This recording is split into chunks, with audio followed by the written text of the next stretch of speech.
여러분 안녕하세요. 저는 꽃가게를 운영하고 있는 53살의 여자입니다. 꽃을 좋아하다 보니 다가오는 봄날이 기대가 되네요. 사람이고 자연이고 추위에 움츠렸던 어깨가 활짝 펼쳐지잖아요. 그걸 보는 게 정말 기분이 좋거든요. 오늘 동네 산책로를 걸었는데 계단 사이로 작은 제비꽃이 빼꼼 피어 있었어요. 어찌나 귀엽고 예쁜지 사진에 찍었어요. 그리고 저 틈에서 생명력 있게 자라는 제비꽃이 왠지 안쓰럽게 느껴지기도 했습니다. 그렇게 작고 예쁘게 신경 쓰지 않으면 보이지 않는 곳에 피어있는 제비꽃을 보면 동명상련을 느낀 것 같아요. 갱년기라서 그런지 요즘 예전보다 감수성이 예민해진 것도 있는데요. 오늘은 어쩐지 제비꽃을 봤을 뿐인데 지금까지 제 삶이 주마등처럼 스쳐 지나갔습니다. 나도 참 억센 세월 버티며 살았지. 지금은 꽃에 둘러싸여 향기로운 냄새만 맡고 살지만 꽤 오랜 시간 제 인생은 시궁창숙이었어요. 저에게 과분한 사랑을 줬던 두 번째 남편을 기리며 제 이야기를 시작해보겠습니다. 저는 어려서부터 딸이라고 차별을 받고 자랐습니다. 폭력적인 아버지는 저 엄마를 이유 없이 두들겨 팼습니다. 아빠 그만해요. 엄마 피나요. 어디 시끄럽게 계집애가 아버지 앞에서 버럭버럭 소리를 질러! 너도 이리 와! 엄마를 보호하려다가 저까지 맡기가 일쑤였고 남동생만은 그 폭력에서 자유로웠어요. 지금 생각해보면 개뿔도 없는 집안에서 아들이 모굴이 귀하다고 차별했는지 모르겠네요. 그렇게 힘든 나날을 보냈지만 엄마가 있어서 버틸 수 있었어요. 그런데 엄마가 저를 버리고 혼자 살겠다고 도망을 갈 줄은 꿈에도 몰랐습니다. 제가 고등학교 2학년 때였는데 집에 갔더니 안방에 엄마의 옷과 짐이 하나도 없었어요. 저는 그걸 보자마자 주저앉아서 펑펑 울었습니다. 엄마는 아빠한테 맞는 날이면 입버릇처럼 말했거든요. 경아, 경진이, 너희들 없었으면 나 진작에 집 나갔어. 너희들 어느 정도 키우면 엄마는 내 살 길 찾아서 갈 거다. 엄마, 난 데리고 가. 나 혼자 어떻게 살라고. 어차피 결혼하면 추위가 외인이고 경아 난 야무지니까 혼자서 잘 살 거야. 엄마 사라져도 놀라지 마라. 엄마가 잘 살려고 갔구나. 그렇게 생각해. 가끔씩 그렇게 차가운 얼굴로 단호하게 이야기할 때면 저는 칭얼거리다가도 더 대꾸를 할 수가 없었습니다. 그리고 너무 힘들어서 그런 말까지 하는 거라고 생각했지 정말 나가버릴 줄 몰랐어요. 엄마가 집을 나간 후에 아빠의 행패는 더 심해졌습니다. 당시 아빠는 공장에서 생산직 근무를 했는데 아빠가 집에 올 시간이 되면 심장이 튀어나올 듯이 두려웠습니다. 그리고 엄마가 집을 나간 후에는 제가 엄마 대신 아침 저녁을 차려야 했어요. 음식 맛이 이게 뭐야? 수고 안 나왔어? 다시 따라도 넣어야지. 하여튼 얼굴도 지혜미 닮은 게 아는지도 똑같아. 아유 꼴보기 싫어. 너 내일부터 학교 그만두고 집에서 요리 연습해. 말만 한 년이 20살 되면 바로 시집가야 할 거 아니야. 언제까지 내가 니년 먹여 살리냐? 제가 친딸이 맞는지 의심스러울 정도로 저에게 막말을 퍼부었습니다. 20살이 되려 바로 일을 하러 나갔고 월급은 몽땅 아빠한테 줘야 했어요. 그렇게 아버지한테 착취를 당하며 살던 어느 날 대학 OT를 갔던 남동생이 술을 먹고 바다에 뛰어들었다가 익사했다는 소식을 들었습니다. 장례를 치르며 아버지는 경진이 대신 경화 전연이 가야 했다며 버럭버럭 소리를 질렀어요. 그리고 장례식장에 온 아버지 고향 선배에게 머리를 조아리며 말했습니다. 형님 아들이 30이라고 했죠? 제 딸내미 데려가실래요? 저는 전혀 필요 없습니다. 에이, 우리가 손주를 봐야 되긴 하는데 아들놈이 지능이 좀 떨어져서 경아 너 우리 집에 시집 올래? 저는 그 말을 듣고 정말 철없는 생각을 했습니다. 아버지와 둘이 사는 상상만 해도 끔찍했고 빠르게 집을 나갈 수 있는 방법은 결혼뿐이라고 생각했거든요. 네, 저 시집 갈게요, 아저씨. 결국 제 나이 23살이 된 어느 날 얼굴도 보지 못한 지적장애를 가진 남자에게 팔리듯이 시집을 가게 되었습니다. 그 집이 워낙 손이 귀한 집이라서 저에게 결혼하라 하자마자 저에게 아들을 낳아달라고 은근한 압박을 줬어요. 이 우리 집이 손이 귀해. 웬만하면 1년 내로 임신해라. 그리고 너 들어온다고 했어? 집에서 일하던 아줌마 잘랐으니까. 네가 아줌마 하던 일 다 해야 한다. 네? 제가 이 큰 집 혼자서요? 왜? 하기 싫어? 네 아빠한테 우리가 돈을 얼마나 줬는 줄 알아? 너 팔려온 거나 다름없어. 그에 맞는 값어치를 해야 할 거 아니니. 그 말에 저는 아무 대꾸도 할 수 없었어요. 아버지가 저를 시집 보내면서 시댁에서 돈을 받았다는 건 미처 몰랐습니다. 정말 글자 그대로 저는 팔려온 것이었어요. 그리고 그 집의 며느리가 아니라 식모처럼 지내야 했습니다. 극심한 정도는 아니지만 지적장애를 가진 남편의 뒤치다거리도 제가 다 해야 했어요. 저는 시어머니의 말대로 결혼 3개월 만에 임신을 했습니다. 임신을 하고 나서도 빨래, 청소, 요리, 남편 케어 등 집안일은 모두 제 몫이었어요. 그렇게 만삭이 될 때까지 힘든 나날을 보내다가 피가 맺혀 병원에 갔습니다. 그런데 아이가 뱃속에서 유산됐다는 청천벽력 같은 소리를 들어야 했었죠. 아무래도 산모분 난소 쪽에 이상이 있는 것 같아서 정밀검사 받으시죠. 됐어요. 지혜대로 제대로 못 품은 년이 뭐 잘했다고. 병원에 온 시어머니는 의사 권유를 뿌리치고 저에게 폭언을 퍼부었습니다. 야, 네가 어떻게 했으면 내가 뱃속에서 죽어? 우리 장손을 네가 죽여? 이 살인마녀라? 안 그래도 심적으로 육체적으로 힘든 저에게 그렇게 죽어라 퍼부어대는 악덕 시모에게 저는 아무런 대응조차 할 수 없었습니다. 그리고 정말 제 탓만 같았어요. 태어난 후에 저는 시댁의 천덕꾸러기가 되어 있었습니다. 지을 수 없는 년이라고 저에게 대놓고 욕을 했어요. 하긴 친아버지마저 휴지짝처럼 저를 내다버렸는데 시댁이 저를 존중해준다는 건 언감생심, 감히 상상도 못할 일이었네요. 너 빨리 다시 애 가져라. 어머니, 저 유산한 지 얼마 안 됐는데 어린 년이 무슨 그렇게 지 몸을 아껴? 지금 한 달이 지났는데 이게 빨라? 3개월 줄게. 너 그때까지 애 못 갚으면 내쫓을 줄 알아. 그렇게 또 손주를 낳아야 한다는 압박을 받을 때쯤 제 몸에 이상이 생긴 걸 느꼈습니다. 그리고 유산 당시 의사가 했던 말이 떠올랐어요. 저는 병원에 갈 돈이 없었고 남편이 서랍에 차곡차곡 돈을 모아두는 걸 알아서 급한 마음에 그 돈을 들고 병원에 갔습니다. 병원에서 검사를 하고 저는 난소암 초기 진단을 받게 됐어요. 수술하고 제거하면 완치될 수 있지만 앞으로 임신은 어려울 거라고 했습니다. 수술하실 거죠? 이대로 뒀다가 순식간에 다른 장기로 전이 될 수도 있어요. 선생님, 저 아이 가져야 돼요. 아이 못 낳으면 저 쫓겨난다고요. 지금 당장 임신을 하신다고 해도 아이 낳기 전에 아이도 산모도 위험해질 수 있습니다. 아직 생기지도 않은 아이 때문에 인생 포기하실 거예요. 신경화님이라도 사셔야죠. 의사의 설득에 저는 암 수술을 받기로 결심했습니다. 저는 아이를 낳는 기계로 살고 싶지 않았어요. 시댁에서 저를 차라리 내쫓아 주길 바랬습니다. 그렇게 난소암 수술을 받기 전에 시모에게 전화를 했어요. 어머니, 저 암이래요. 난소암이요. 수술해야 되는데. 뭐? 너 지금 장난하니? 뭔 뚱딴지 같은 소리야. 며칠째 집에 들어오지도 않고 얼른 안 들어와? 우리 동무 불안해서 죽으려고 해. 어머니, 제가 죽게 생겼다고요. 저 수술하면 앞으로 애 못 가져요. 이따 오해 수술해요. 그렇게 아세요. 그 말을 하고 전화를 끊었습니다. 그리고 항상 방관자였던 시부가 와서 보호자 사인을 해줬어요. 교과야, 미안하다. 네 시엠이 극성 맞은 거 나도 다 알아. 수술 잘 받아라. 다행인지 불행인지 수술은 잘 되었습니다. 병원에서 5년간 한 달에 한 번씩 통원치료를 받으면서 추위를 지켜보자고 했어요. 그리고 제가 병원에 있는 동안 시모는 저와 남편의 이혼 도장을 찍어놓고 기다리고 있었습니다. 예, 들어올 거 없고 동무 데리고 구청 가서 이거 제출하고 넌 네 갈 길 가라. 이게 이혼 소리야. 좋게 보냈을 때 감사합니다 하고 꺼져. 저는 차라리 홀가분한 마음으로 남편과 구청에 가서 이혼 서류를 제출했습니다.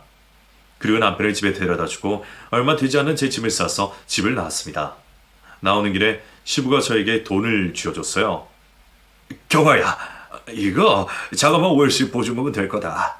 더 많이 챙겨줘야 하는데 이거라도 받고 새로 시작해. 우리가 미안했다. 네 애비도 참 모진 놈이고. 감사합니다. 저는 그 돈을 받을 자격이 충분하다고 생각했습니다. 그래서 돈을 받고 무작정 경기도로 올라왔어요. 제 인생이 왜 이렇게 비참한가 생각할 겨를도 없었습니다. 무조건 살아야 한다는 생존 의지밖에 남지 않았어요.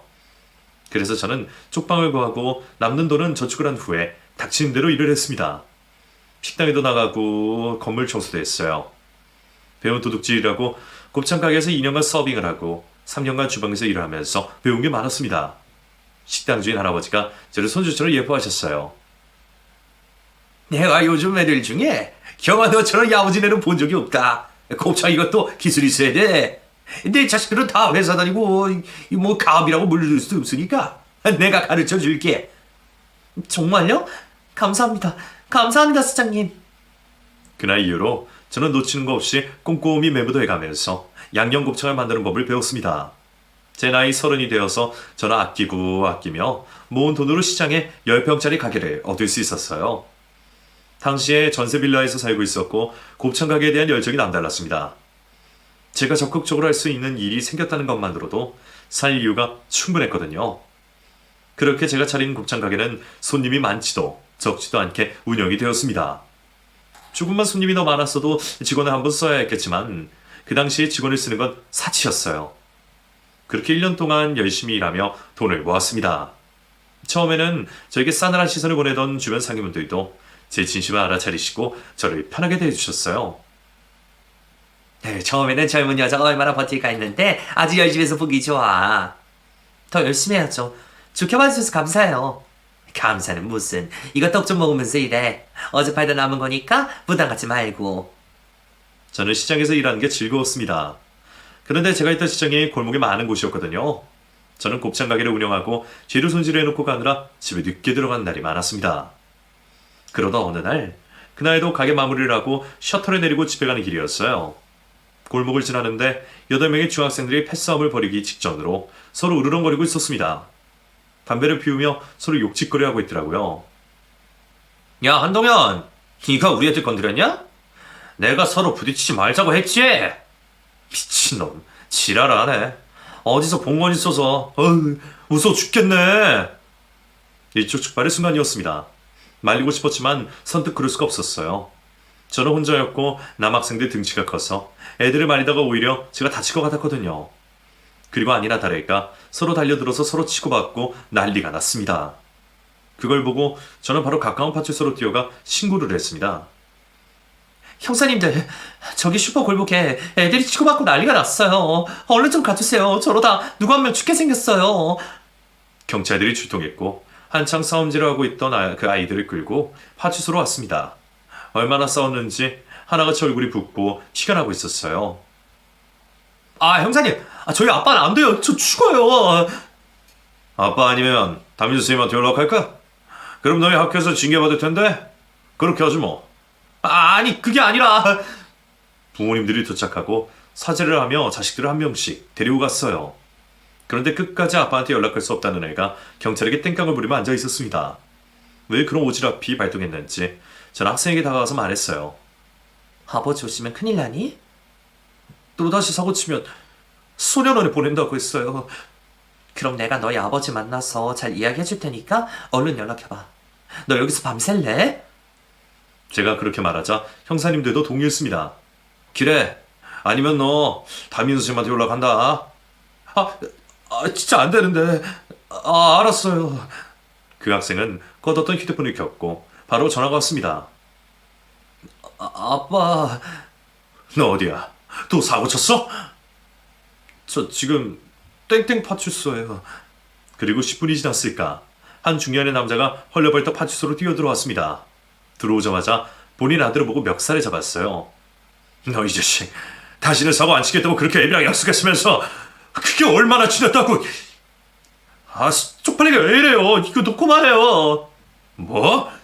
이놈이 진짜. 아줌마 뭐예요? 잘 말해준다면서요.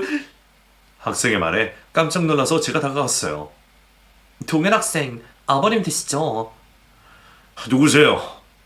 저는 애들 싸우는 거 보고 신고한 사람인데요. 동현 학생은 맞기만 했어요. 너무 나무라지 마시고 차분하게 말씀하세요. 얘가 이런 게 한두 번인 줄 아세요? 뻑하면 학교 친구들 괴롭히고 패싸움하고 다니고 아주 깡패가 따로 없습니다. 형사님들, 이놈 그냥 구치소에 쳐 넣어주세요. 동현 학생의 아버지는 길길이 날뛰었지만 결국 인계를 받고 아이를 데리고 집으로 돌아가 있습니다. 젊은 분이 그냥 지나칠 수도 있었을 텐데 아무튼 고맙습니다. 저기 시장에서 일하세요? 네, 땡땡 곱창 가게 하는데 동현이랑 한번 식사하러 오세요. 제가 서비스 팍팍 드릴게요. 동현아, 집에 가서 아빠한테 싹싹 빌어라. 다음에 또 보자. 제가 그렇게 말하자 저를 노려보던 그 학생이 말했습니다. 뭐래 짜증나게. 이 자식이 어디 예의 없게. 다음에 곱창 가게 꼭 갈게요. 조심히 들어가세요. 동현 학생의 아버지는 그렇게 말하며 아들을 데리고 갔습니다. 저는 진이 다 빠진 채로 집에 들어가서 세수만 하고 잠이 들었어요. 그리고 눈 뜨자마자 그 전날 일이 떠오르더라고요. 그렇게 말썽 피우는 자식들 키우는 것도 이렇게 힘들겠구나 하는 생각도 들고, 그런 애라도 내 새끼면 뭐든 다 해줄 텐데 하는 생각도 들었습니다. 평생 아이를 가질 수 없다는 것에 대해 저도 괴로웠다는 걸 그제서야 알 수 있었어요. 그 전에는 제 마음을 돌아보지도 못하고 앞만 보며 달려왔거든요. 착잡한 기분으로 가게에 출근해서 재료 준비를 하고 가게 문을 열었습니다. 그리고 문을 열자마자 전날 파출소에서 만난 동일 학생 아버지가 터벅터벅 들어왔어요. 저 어제 그 앱이 한정범입니다. 기억나시죠? 그럼요. 어제 잘 들어가셨어요? 어휴. 그 사람은 한숨부터 푹 내쉬었어요. 그리고 저에게 쿠키 세트를 내밀었습니다.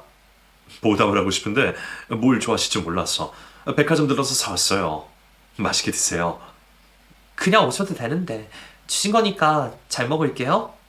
저 하소연할 데가 없어서 그런데 여기 잠깐 앉아서 곱창 먹으면서 얘기 좀 나눌 수 있어요? 손님 오기 전까지만요. 그 사람은 기운 없이 그렇게 말했고 저는 양념곱창을 갖다 주며 그 사람 앞에 앉았습니다. 저더러 아이가 있냐고 묻는데 없다고 했어요. 저는 어제 오신 중3 아들이랑 이제 고2 된 딸이 있습니다. 와이프가 있었으면 저렇게까지 안 됐을 텐데 다 제 탓인 것 같아서 미치겠어요. 그 사람은 둘째 아들이 초등학교 3학년 때 가족 모두 바다에 갔다가 그 남자가 음료를 사러 간 사이에 물에 빠진 아들을 구하러 수영도 못하는 아내가 무작정 바닷물에 뛰어들었고 아들은 구하고 본인은 나오지 못하고 물에 떠밀려 가서 죽었다고 했습니다. 아내 그렇게 가고 난 후에 저는 회사 일하느라 애들을 살뜰히 챙기지 못했어요. 한다고 했는데 부족했던 모양입니다. 애들은 약속이라도 한 듯이 엇나가기 시작했어요. 첫째 딸은 술 먹고 애들 괴롭혀서 강제 전학을 2번이나 갔어요. 무릎 꿇고 사정을 해도 애들은 바뀌지 않더라고요. 둘째 동현이 그 자식도 누나 못지않게 사고 치고 다녔고요. 어떻게 하면 저것들 정신 차리게 할 수 있을지. 제가 너무 제 이야기만 했네요. 아니에요. 많이 고생하셨네요. 회사 다니면서 애들 둘 혼자서 보살피기 쉽지 않죠. 그래도 언젠가는 애타는 아빠 마음 이해해 줄 거예요. 너무 기운 잃지 마세요.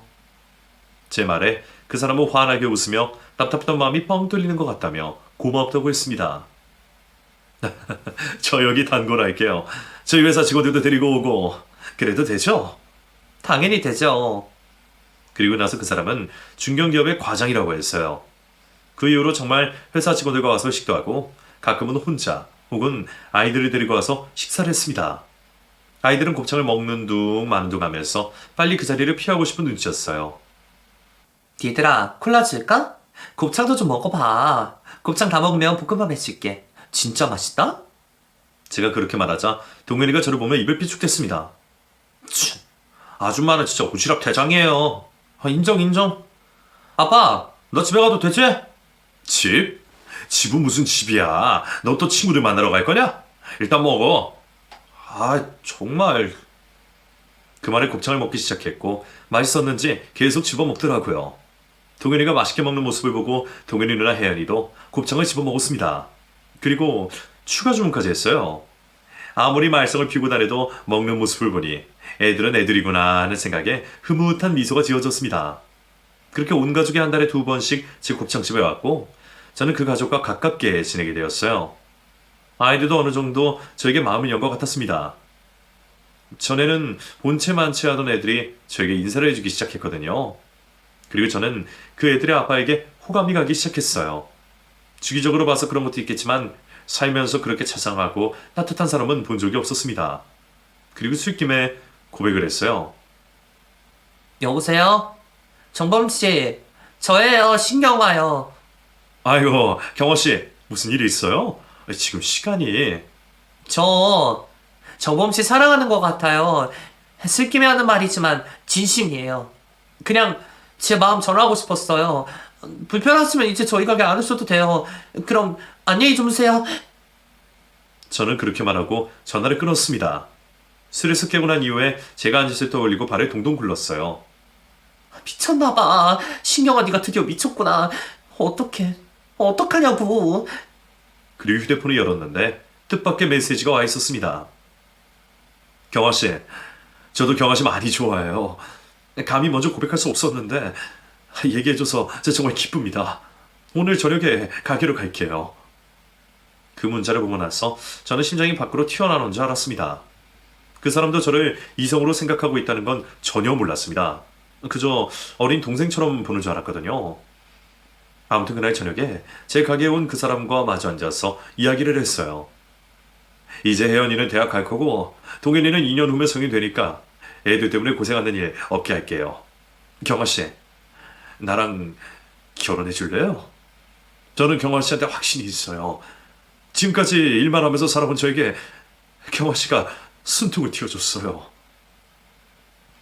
그 사람은 진심이 가득 담긴 떨리는 목소리로 그렇게 말했습니다. 저 역시도 그 사람을 만나서 행복해졌기에 거절할 이유가 하나도 없었어요. 당시 제 나이가 39이었고 그 남자가 46이었습니다. 결혼식을 하지 않고 혼인신고만 하고 저는 남편의 집으로 들어갔어요. 40평대 아파트라서 방이 5개나 됐어요. 그런 집은 처음이라 저는 입이 떡 벌어졌습니다. 그리고 저를 본 혜연이와 동현이는 저를 반겨줬어요. 아줌마가 이제 우리 엄마야? 그렇지. 어색하지? 아니요, 너무 좋아요. 두 아이는 그렇게 말하며 서로 눈을 마주치고 기분 나쁘게 낄낄댔습니다. 너희 시엄마한테 잘해. 아빠는 혜연이 동현이 믿는다, 알지? 그럼요, 저희 잘할게요. 하지만 그건 남편 앞에서 부린 쇼에 불과했습니다. 이 남편이 출근을 하면 저는 애들을 끼우고 학교를 보내느라 전쟁을 치러했어요. 왜 깨워? 학교 안 간다고. 혜연아, 이제 고3인데 학교를 안 가는 게 말이 돼? 너 뷰티샵 차리고 싶다며. 그럼 열심히 공부를 해서 대학을... 아줌마가 뭘 한다고 그래? 그럼 학원 다니게 돈이나 주든가. 학원? 무슨 학원? 미용학원이요. 미용사 자격증 따야 될 거 아니에요. 우리 집 꼰대는 말도 못 꺼내게 하는데. 자격증 있으면 대학 가기도 유리하거든요? 어떻게? 엄마가 해줄래요?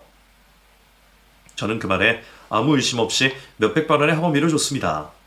당시에는 애들에게 엄마로서 인정받고 싶은 마음이 컸어요. 그래서 필요한 게 있다고 할 때마다 주저없이 최선을 다해 도움을 줬어요. 남편은 눈앞에 든 승진기회를 놓칠세라 정신없이 바빴고 저는 애들 뒤시닥거리 하느라 곱창 가게 문을 닫는 일이 늘어만 갔습니다. 그러다 보니 자연스럽게 예전에 식모살이 했던 기억이 떠올랐어요.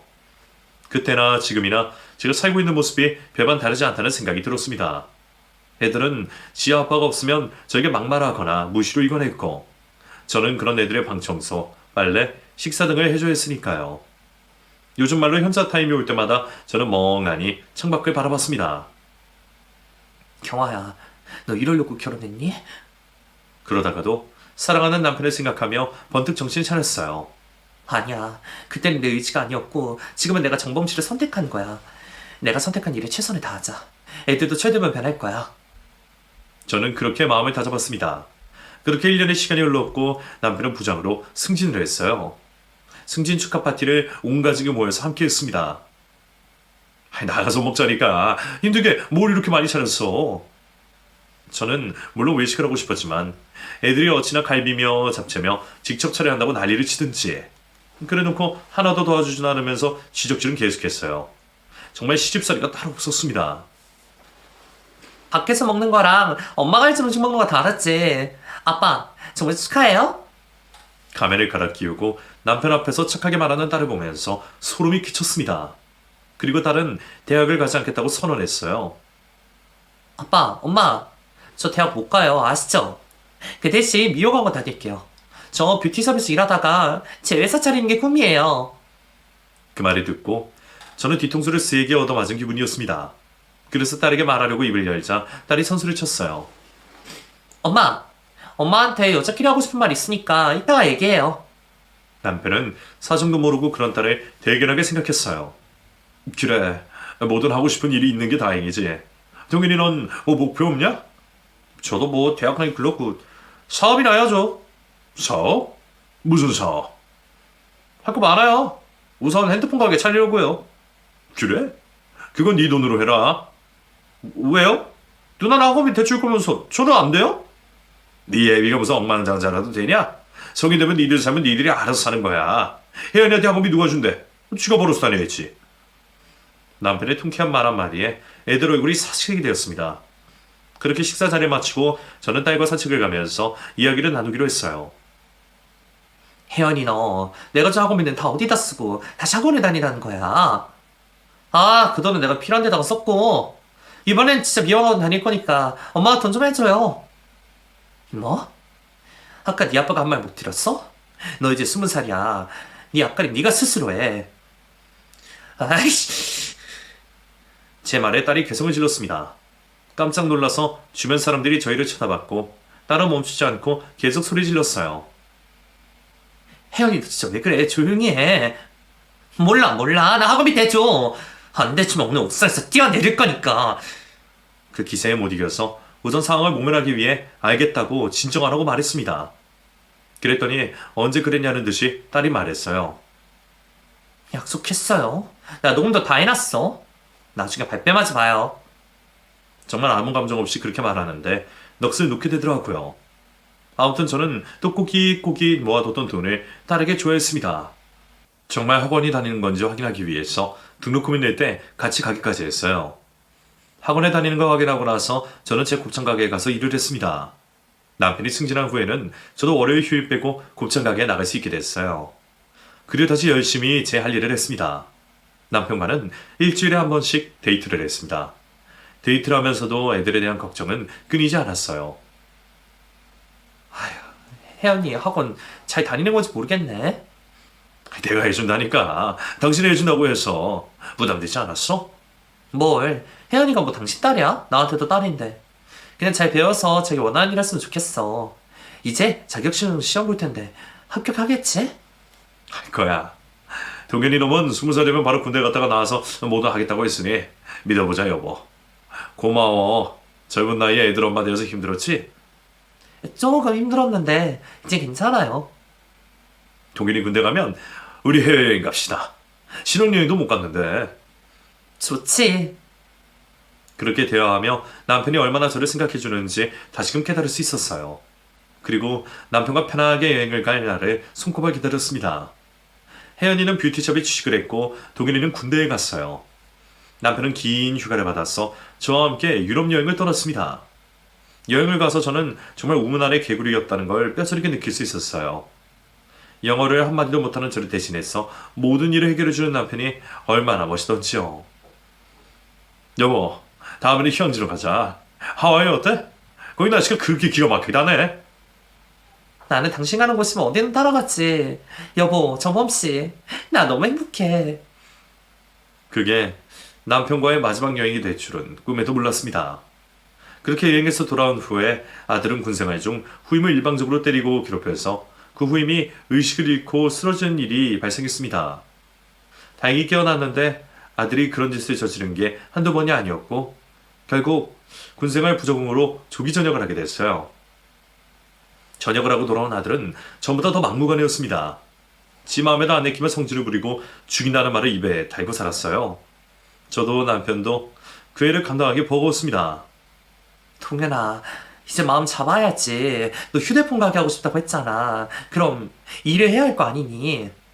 아씨, 가오상하게. 내가 남의 밑에서 어떻게 일을 해? 엄마가 휴대폰 가게 차려주던가. 엄마 곱창 가게 팔고 해주면 되겠네. 동현이의 말에 남편이 벼락같이 화내냈습니다. 너 이 자식, 네가 무슨 왕자야? 남 밑에서 왜 일을 못해? 그리고 엄마 곱창 가게를 왜 팔어? 다시는 그런 소리 하지 좀 마. 너 그냥 집 나가라. 우리 안 보고 살자. 그게 속 편하겠어. 남편의 말에 아들 동현이는 짐을 싸들고 나가버렸습니다. 아들이 나가자 오히려 마음에 안정이 찾아왔어요. 여보, 그래도 동현이 아직 21살인데 다시 오라고. 아니야, 됐어. 할 만큼 했어.